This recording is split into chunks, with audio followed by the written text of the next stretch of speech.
4명이 숨지고 6명이 다친 경기도 안성시 고속도로 음양 11. 이번 사고로 무너진 구조물의 도로는 여전히 음양 12. 있다.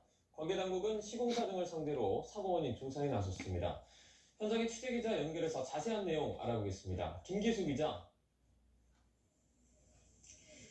네, 붕괴 사고 현장에 나와 있습니다. 네, 김 기자, 지금 사고 잔해 수습이 진행이 되고 있는 거죠? 네, 제 뒤로 보이는 곳이 붕괴 사고가 발생한 현장입니다. 아침 일찍부터 잔해 수습 작업이 이어졌는데요. 지금은 차로 한 개에 쌓인 구조물은 치워진 상태지만 안전상 문제로 통행은 여전히 이루어지지 않고 있습니다. 이곳으로 오는 차들을 다른 길로 우회시키는 모습도 볼 수 있고, 이 작업 중 추가 피해 발생에 대비해 소방대원 10여 명이 배치되기도 했습니다. 저희 YTN 취재진이 사고 당시 화면을 추가로 확보했는데요. 파란색 구조물이 옆으로 서서히 움직이더니 순식간에 아래로 내려앉으면서 흙먼지가 달리는 모습을 볼 수 있습니다. 이렇게 내려앉은 구조물의 길이 가로막혀 통행이 어려운 상태입니다. 반대편까지 현장을 통과하면 불과 2분 거리지만 통제된 곳을 비켜 돌아가면 57분이 소요됩니다.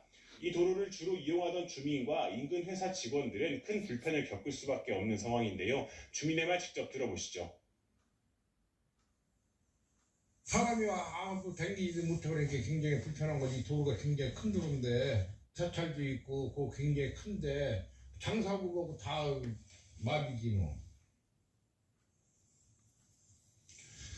통행이 다시 이루어지기까지 상당 시간이 소요될 것으로 보이는데요. 이 사고 현장 조사도 해야 되고 추가 붕괴 가능성도 완전히 배제할 수 없는 만큼 충분한 안전이 확보된 이후에야 차량 통행이 재개될 것으로 보입니다.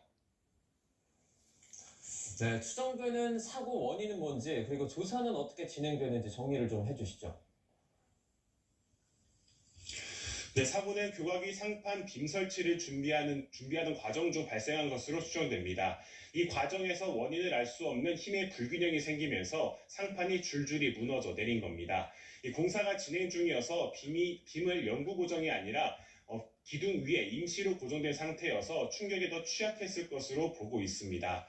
이 사고 발생 이후 고용노동부는 공사 현장에 작업 중지 명령을 내린 채 산업안전보건법과 중대재해처벌법 위반 여부를 조사하고 있습니다. 국토교통부와 경찰 등도 정확한 사고 원인 조사에 착수했는데요. 전담 수사팀을 꾸린 경기 남부경찰청은 시공사인 현대엔지니어링, 하도급사인 장원산업, 강산건설 등 관련자를 참고인으로 불러서 조사하고 있습니다.